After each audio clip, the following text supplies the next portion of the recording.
Welcome to the Epic Company Culture Podcast, where your host, Josh Sweeney, will give you, the business leaders, HR professionals, and company culture aficionados, the knowledge you need to take your company culture to the next level.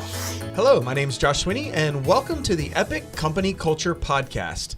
Before we get started, I would like to thank Prototype Prime for this amazing podcast space.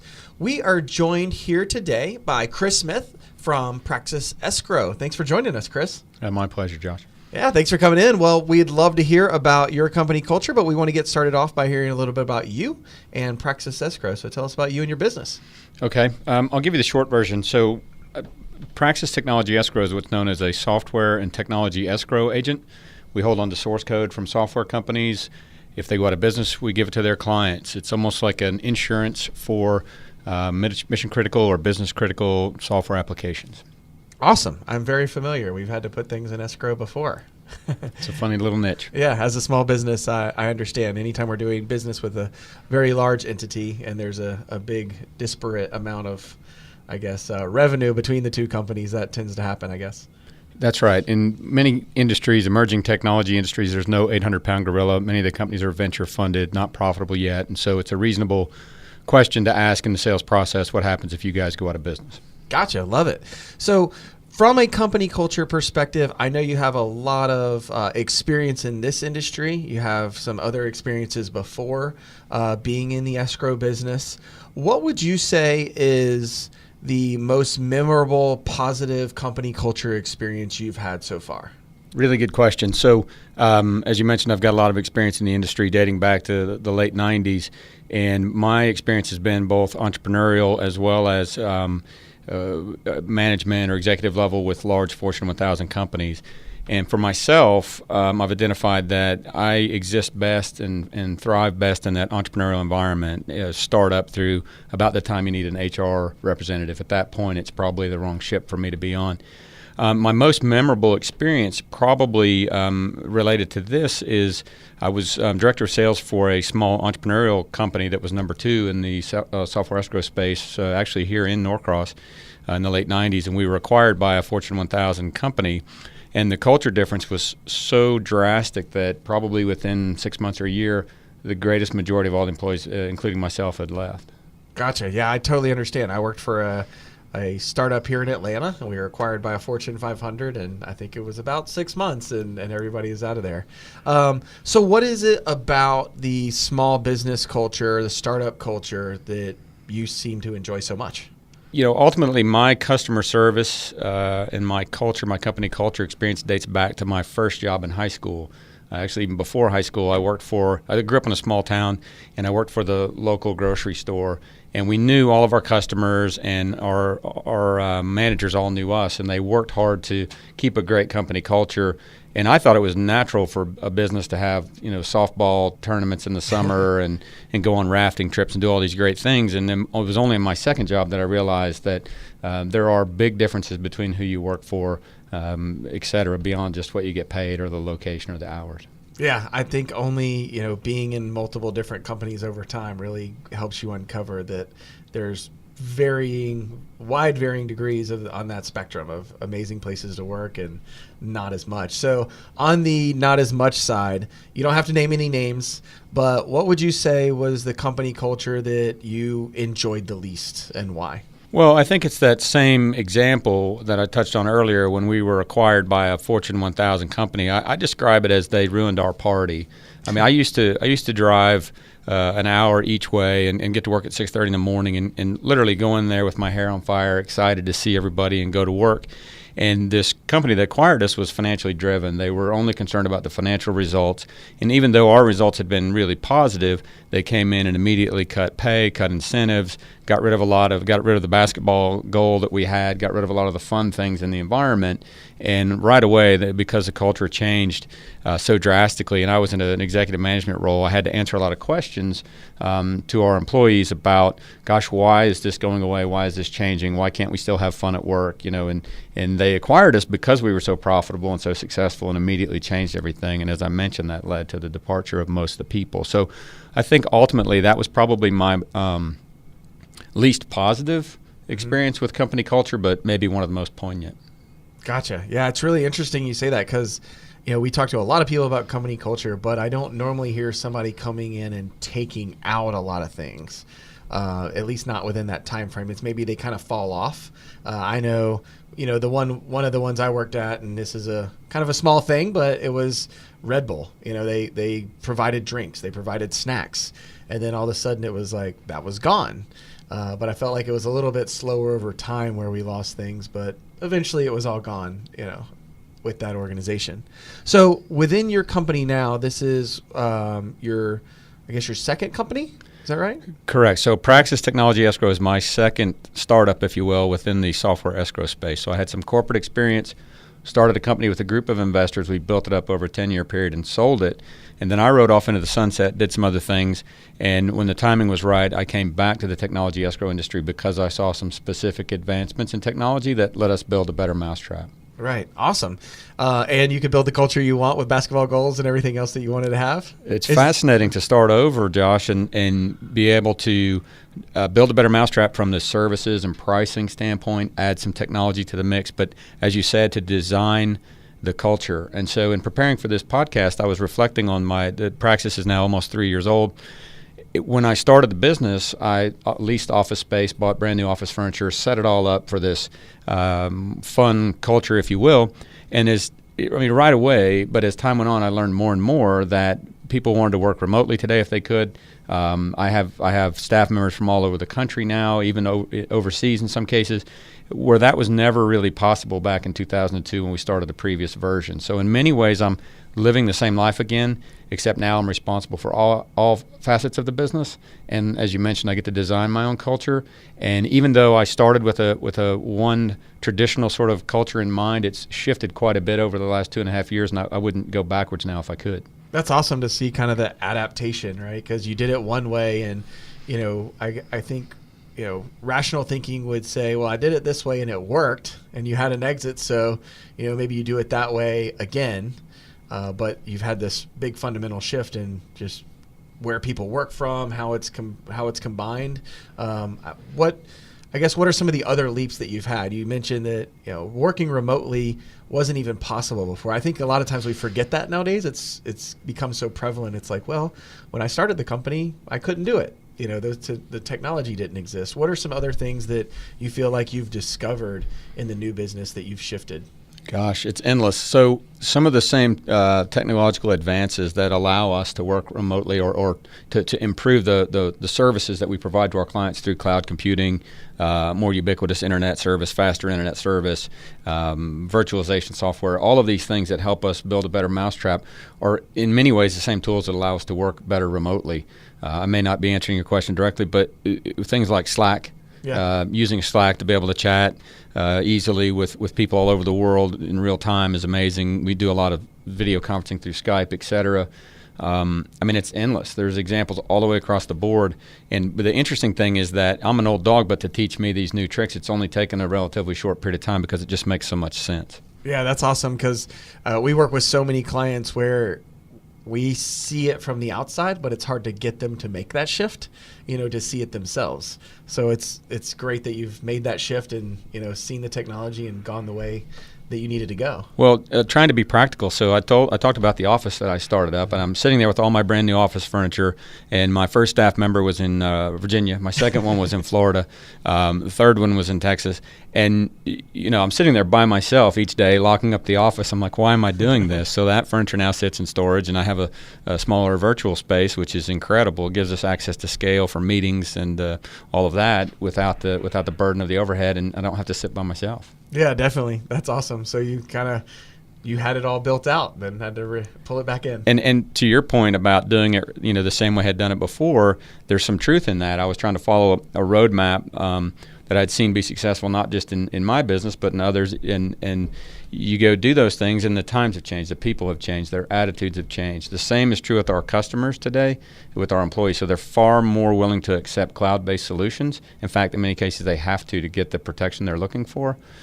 So it's been a rapid acceleration, and because of when I left the industry was roughly 2012, and when I came back was almost middle of 2016. Fascinating.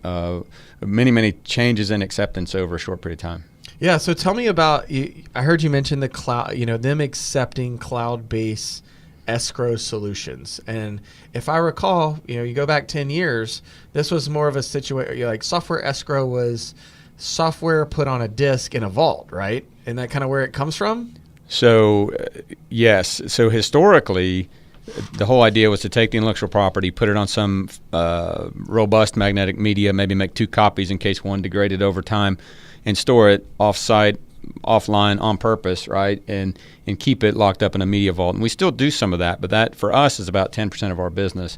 For our competitors, that's probably 80-90% of their legacy business. So they still have a business commitment to these storage facilities and huge buildings, and we're just the opposite. So it's just very little of our materials now come in electronically. But what's helped our business considerably is cloud computing and connecting directly to the software vendor's GitHub account, their Bitbucket account. Oh, cool. And so we back up the code by default a minimum of 52 times a year compared to our competitors getting 1 or 2 updates a year. So it's a wildly better product, and it's the software companies love it because they get to set it up one time and forget it.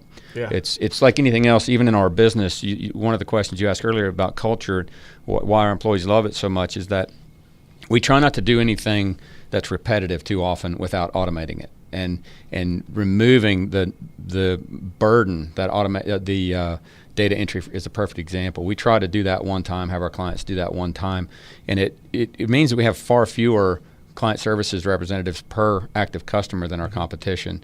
But it means that also that our client services people are far happier because they're doing smarter tasks, they're learning more, they're accomplishing a lot more. It's not those repetitive items over and over again. Try as much as we can to eliminate those. Yeah, it's interesting that y'all are connecting directly to GitHub and things like that because, like I said, I've had experience with escrow not too long ago, and it was I think we got letters every 3 months or something to send in new media or give them some sort of backup or whatever we had to do for that. So I could definitely see how that would be a pain to keep it up to date without that kind of level of access. When I looked back at the industry again, after we sold in 2000, we actually sold in 11, and I was finished in 12. I did some other things, got involved in some software startups, as you know, and learned about GitHub and the fast pace of agile development. And I kept looking at our industry, and nobody was fixing this problem. It's a glaring problem. It's one of the fundamental questions in our industry is, if I file for escrow and I get the materials, would they be useful? Would they be up to date? Would I have the passwords, et cetera? And we can answer all of that in one fell swoop and make sure that it's updated as frequently as someone wants, including their data backup. It's amazing, Yeah. but nobody in our industry has done that. We were the first ones to do that in 16. A few are trying to follow us now. And the fascinating part about that to me is that the answer is just laying there, but because maybe it's their culture, they're reluctant to change. Yeah, that's awesome. It's interesting to see it going that way and all of the technology changes that afford us and give us the ability to do that. So with you talking about how the culture is remote, coming from a culture where your last company was all in the office for the most part, right? Mostly. And now it's pretty much mostly remote.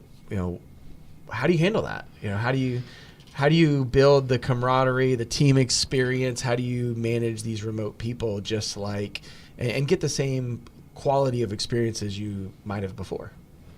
It's a great question, and it's taken me a little bit to be able to modify training, for example, and do that in a way where we tick all the boxes on the way in, because we have for a small business, we have a very rigorous training program, and it's very detailed across many different facets. So, for example, if you come in through sales, you still learn customer service, learn what the deliverables are and how to do that even to a certain degree. And so to be able to change the training methodology in a way that it's largely remote now through Skype and Slack and all these different sharing tools, Google Drive, it's gotten so much easier, and many of those tasks are accomplished almost at their own pace. So the information is available, but it's also centralized, so they can come back to it over and over again to follow up. And then we adopted this concept called the huddle Learned about that, I think, from software development. I can't recall. Okay. And we have brief huddles only when needed. My rule is a huddle's never more than 30 minutes. We don't have sales meetings or any other type of meeting.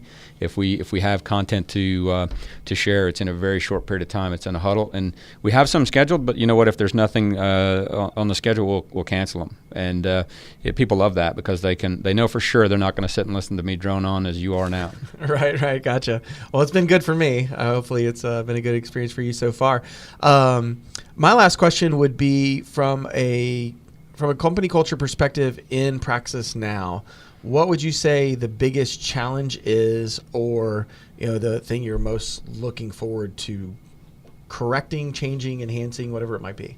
It's a great question. So your questions as I looked at them in advance really made me reflect on a few things. And I would say the biggest challenge that we have, because we have a remote culture, because it requires adults to work in a very independent way, and they have to be really smart and they have to be really motivated, particularly talking about on the sales side now. That's a role that we're currently filling as we grow. Our growth has been solid.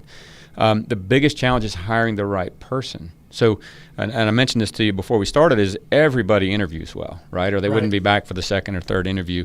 And there's some magical moment in there when they just become themselves and they either fit or don't fit. And it's, we work with people and give them second, third chances. We talk to them about we try to set expectations in advance. But I would say for me, the hardest part, and I've tried a lot of different things over the years, personality profiles and short-term assignments in advance, temporary work and this type of thing, to try to give people a feel for it. And man, I wish I could get better. Yeah. Awesome. If I could hire the right people. Hire the right people. Yeah, well, we work with a lot of clients on hiring the right people. It's always a challenge because, even through lots of experience, we tend to still get it wrong occasionally. Awesome. Well, were there any other questions that I had asked or any other company culture takeaways that you really wanted to share? I think the one thing that I wanted to touch on here, Josh, that I maybe missed earlier was that you'd ask what was the favorite part of our culture now, and it really does contrast wildly so with our previous culture. So in the past, we had solid work hours from 8 to 5. Lunch hour was supposed to be this amount of time, and it wasn't so much that we were micromanagers in that respect. It was more that was just tradition. It was the way things were set up. It was people's expectation. When do we go to lunch? This type of thing. And so my favorite part of it now is that at Praxis, we don't measure activity. We measure outcomes, and we set specific outcomes. And we don't care if it takes you, a minute to reach those outcomes or, 12 hours, right? But you get to choose. You also get to choose when you work. You get to choose where you work. That freedom has meant the world to me. So I continue to work year-round for the most part. I do take some vacation here and there, but even on vacation, through miracles of things like DocuSign, I'm able to sign contracts when I'm helping my mother with some project. For example, my mother's getting older, needs help from time to time. And so I'm just as functional sitting in her assisted living place as I am in my office. And I think for me, that ability to be anywhere and still be productive or as productive is probably my favorite thing. Yeah, that's awesome that you've been able to make that shift and that, we have that ability now, because I love being able to, go travel or whatever I need to do. I can be out of the state on site, with a client and then go back to a hotel room, get whatever I need to get done because of the technology we have. So I guess my follow-up question for that one is, it's a major shift for a lot of people to go, when you have a 9-to-5 operation and people are at their desk and you have visual oversight of them, right? There's some, assumptions in that they're getting what you need done, or you're standing there and can observe that they are not, right? And then the new method and the new way of thinking is ultimate flexibility, work anywhere, anytime, no big deal. But what I've seen that's the challenge for people is that with that method, you have to be very clear about the outcomes. So if I don't care if you work 10 hours or you work 5 hours, as long as you reach the outcome, you have to be very diligent about having outcomes for everybody or the team. How do you manage that? How do you balance the outcomes? And also in conjunction with that, make sure that you're not asking for too much, but also, not requesting enough. So great question. I would say with salespeople, you're looking at their outbound outcomes, if that makes Right, sense, their right? activity level. Yeah, we basically look at meetings, sales opportunities, closed deals, won or lost. It's really very simple. And then and that's all tracked in our database. It's all tracked electronically, automatically. They don't have to do any data entry to get there. On the flip side, on the client services side, everything is reactive. They're almost everything is on some inbound deliverable or maybe a reminder that's set. We use a lot of automated tasks, or not automated reminders and tasks within our database so that letters that need to go out on time, et cetera. And so there's certain time frames on the reactive thing that's set, right? So your deliverables, if you're in client services for us, is based on times for this particular task when it shows up. And on the sales side, it's outcomes of these specific things. And you ask a really good question that every good salesperson should ask is, okay, I understand I have a quota. Is that based on previous performance, or is that what you want to have happen? Right. Because those are usually two very different numbers. Yeah. So what we try to do is we try to blend. It's a little bit, we blend the averages from our successful account executives, and then we ask people to meet those standards. And if they get close enough, there's a lot of coaching opportunity there. In the early 30, 60, 90 days of employment, we're looking specifically at things like how hard are they working? And we can tell that not by them sitting in front of us. You can feel it with the questions that you're getting. I've been doing this for 20 years, right? Yeah. So if I'm not getting good questions from a new sales employee, then I know for sure that they're not working. Because if you're out there in the world, this is a funny little niche business. If you're out there in the world saying hello to people, you will have some hard questions for me shortly. And if you don't, then obviously you're either not successful in finding them, or you're not working. And either way, my answer is the same. Yeah, if they're generating enough activity, emails, calls, whatever it is, they're going to have questions because they're going to get questions from the prospects. That's right. Yeah, awesome. Well, thank you for joining us on the podcast. We really appreciate you coming in. Yeah, my pleasure. Yeah. Good luck to you. Well, thank you for joining us on the Epic Company Culture Podcast. This has been an interview with Chris Smith of Praxis Escrow. We hope you enjoyed the show. Thank you for tuning in to today's episode of the Epic Company Culture Podcast with Josh Sweeney. If you enjoyed this content, please subscribe on iTunes, SoundCloud, or Stitcher. For additional content and transcripts, visit epicculture.co. If you have questions or topics you would like us to address or expand on, tweet us at epicculture1 or email at podcast@epicculture.co.